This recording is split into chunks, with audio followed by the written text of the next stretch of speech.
नमस्कार दोस्तों, मैं निधि दुबे स्वागत करती हूँ आपका नॉलेज ऑफ एवरीथिंग में। आज मैं सुनाऊंगी पूर्णिमा व्रत कथा। पूर्णिमा का व्रत श्री हरि विष्णु भगवान के लिए रखा जाता है। पूर्णिमा तिथि चंद्रदेव को भी बहुत प्रिय है, क्योंकि पूर्णिमा तिथि के दिन चंद्रदेव अपने पूर्ण रूप में होते हैं। पूर्णिमा के दिन पूजा पाठ, दान, पुण्य जप आदि बहुत पुण्यदायी माना जाता है। तो चलिए अब मैं आपको सुनाती हूँ पूर्णिमा व्रत कथा। द्वापर युग में एक बार यशोदा जी ने श्री कृष्ण से कहा, हे कृष्ण, तुम सारे संसार के रचयिता और पालनहार हो। आज कोई ऐसा उपाय मुझसे कहो जिसके करने से स्त्रियों को सौभाग्य की प्राप्ति हो तथा उनकी सभी मनोकामनाएं पूर्ण हो। श्री कृष्ण कहने लगे, हे माता, मैं आपको एक उपाय विस्तार से बताता हूँ। सौभाग्य की प्राप्ति के लिए स्त्रियों को 32 पूर्णमासियों का व्रत करना चाहिए। श्री कृष्ण जी आगे कहने लगे कि इस धरती पर एक राजा चंद्रहास की अनेक प्रकार की रत्नों से परिपूर्ण कातिका नाम की नगरी थी। वहाँ पर धनेश्वर नाम का एक ब्राह्मण था और उसकी स्त्री अति सुशील एवं रूपवती थी। दोनों ही उस नगरी में बड़े प्रेम के साथ रहते थे। घर में धन धान्य की कोई कमी नहीं थी। उनको केवल एक ही दुख था कि उनके कोई संतान नहीं थी। इस कारण वे अत्यंत दुखी रहते थे। एक दिन एक तपस्वी उस नगरी में आया। वह तपस्वी उस ब्राह्मण के घर को छोड़कर अन्य सब घरों से भिक्षा लेकर भोजन किया करता था। एक दिन हमेशा की तरह तपस्वी भिक्षा में मिले हुए अन्न को प्रेम पूर्वक खा रहा था कि धनेश्वर ने योगी का यह सब कार्य देख लिया। धनेश्वर योगी से बोला, महात्मन, आप सब घरों से भिक्षा लेते हैं, लेकिन मेरे घर की भिक्षा कभी भी नहीं लेते। इसका कारण क्या है? योगी ने कहा कि निःसंतान के घर की भीख पतितों के अन्न के तुल्य होती है, और जो पतितों का अन्न खाता है वह भी पतित हो जाता है। चूंकि तुम निःसंतान हो, अतः पतित हो जाने के भय से मैं तुम्हारे घर की भिक्षा नहीं लेता हूँ। धनेश्वर यह बात सुनकर अपने मन में बहुत दुखी हुआ और हाथ जोड़कर योगी के पैरों पर गिर पड़ा तथा कहने लगा, हे महाराज, यदि ऐसा है तो आप मुझको पुत्र प्राप्ति का उपाय बताइए। आप सर्वज्ञ हैं, मुझ पर अवश्य ही कृपा कीजिए। मैं पुत्र न होने के कारण अत्यंत दुखी हूँ। आप मेरे इस दुख का हरण कीजिए। आप सामर्थ्यवान हैं।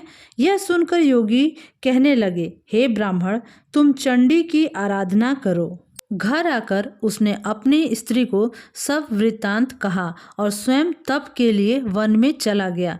वन में जाकर उसने चंडी की उपासना की और उपवास किया।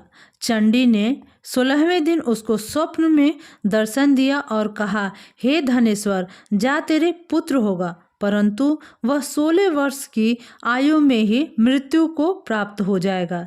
यदि तुम दोनों स्त्री पुरुष 32 पूर्णमासियों का व्रत विधि पूर्वक करोगे तो वह दीर्घायु होगा।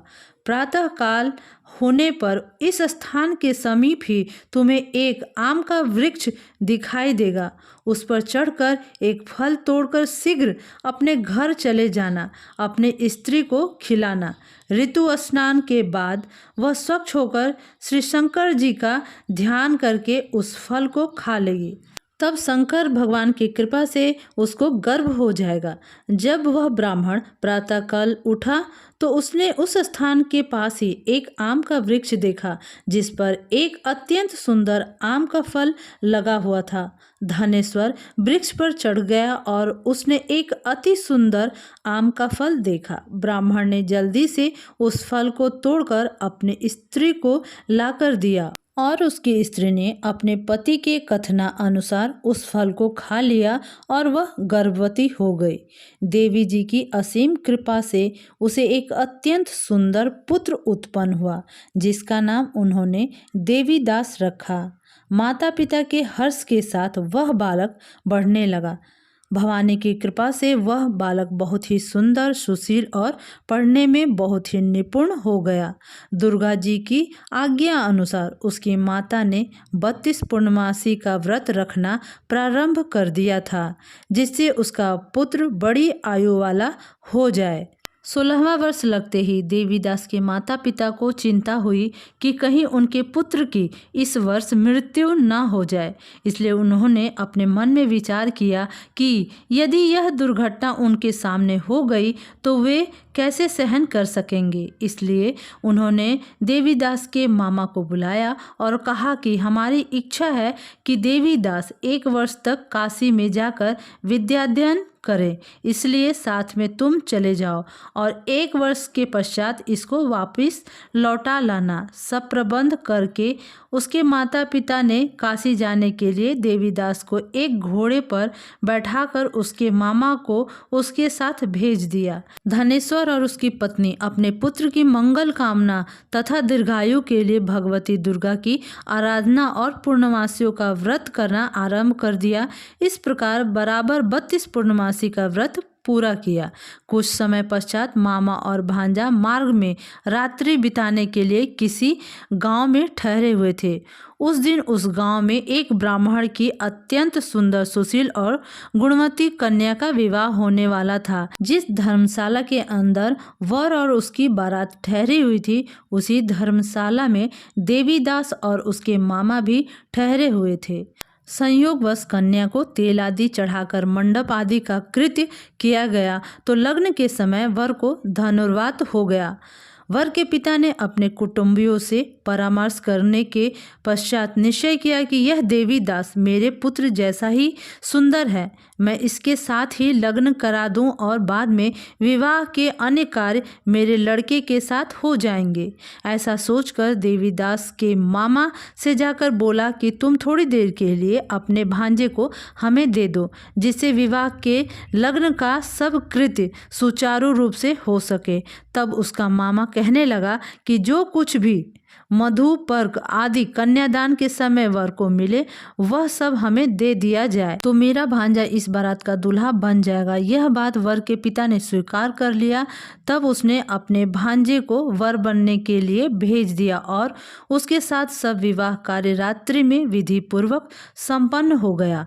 पत्नी के साथ वह भोजन न कर सका और अपने मन में सोचने लगा कि न जाने यह कैसी स्त्री होगी। वह एकांत में इसी सोच में पड़ गया तथा उसकी आंखों में आंसू भी आ गए। तब वधू ने पूछा कि क्या बात है, आप इतने दुखी क्यों हो रहे हैं। तब उसने सब बातें जो वर के पिता और उसके मामा में हुई थी उसको बतला दी। तब कन्या कहने लगी, यह ब्रह्म विवाह के विपरीत हो कैसे सकता है। देव, ब्राह्मण और अग्नि के सामने मैंने आपको ही अपना पति बनाया है, इसलिए आप ही मेरे पति हैं। मैं आपकी ही पत्नी रहूंगी, किसी अन्य की कदापि नहीं। तब देवीदास ने कहा, ऐसा मत करिए, क्योंकि मेरी आयु बहुत थोड़ी है। मेरे पश्चात आपकी क्या गति होगी, इन बातों को अच्छी तरह विचार लो। परंतु वह दृढ़ विचार वाली थी। बोली कि जो आपकी गति होगी वही मेरी गति होगी। हे स्वामी, आप उठिए और भोजन करिए, आप निश्चय ही भूखे होंगे। इसके बाद देवीदास और उसकी पत्नी दोनों ने भोजन किया और शेष रात्रि वे सोते रहे। प्रातःकाल देवीदास ने अपनी पत्नी को 3 नगों से जड़ी हुई एक अंगूठी दी, एक रुमाल दिया और बोला, हे प्रिय, इसे ले लो और संकेत समझकर स्थिरचित्त हो जाओ। यदि मैं जीवित रहा तो अवश्य वापस आऊंगा, अन्यथा समझ लेना मेरी मृत्यु हो गई है। यह समझाकर वह चला गया। प्रातःकाल होते ही वहां पर गाजे बाजे बजने लगे और जिस समय विवाह के कार्य समाप्त करने के लिए वर तथा सब बाराती मंडप में आए तो कन्या ने वर को भली प्रकार से देखकर अपने पिता से कहा कि यह मेरा पति नहीं है। मेरा पति वही है जिसके साथ रात्रि में मेरा पानी ग्रहण हुआ था, इसके साथ मेरा विवाह नहीं हुआ है। यदि यह वही है तो बताए कि मैंने इसको क्या दिया। मधुपर्क और कन्यादान के समय जो मैंने भूषणा आदि दिए थे उन्हें दिखाए तथा रात में मैंने क्या गुप्त बातें कही थी वह सब सुनाए। पिता ने उसके कथना अनुसार वर को बुलाया। कन्या की यह सब बातें सुनकर वह कहने लगा कि मैं कुछ नहीं जानता। इसके पश्चात लज्जित होकर वह चला गया और सारी बारात भी अपमानित होकर वहां से लौट गई। इस प्रकार देवीदास काशी चला गया।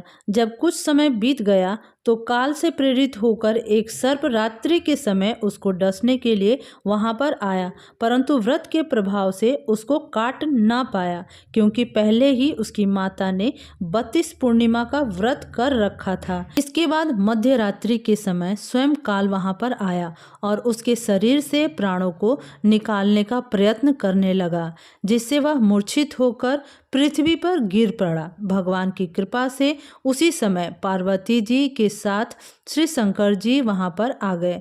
उसको मूर्छित दशा में देखकर पार्वती जी ने भगवान शंकर से प्रार्थना की, हे महाराज, इस बालक की माता ने पहले 32 पूर्णिमा का व्रत किया था, जिसके प्रभाव से इसका मृत्यु दोष कट गया।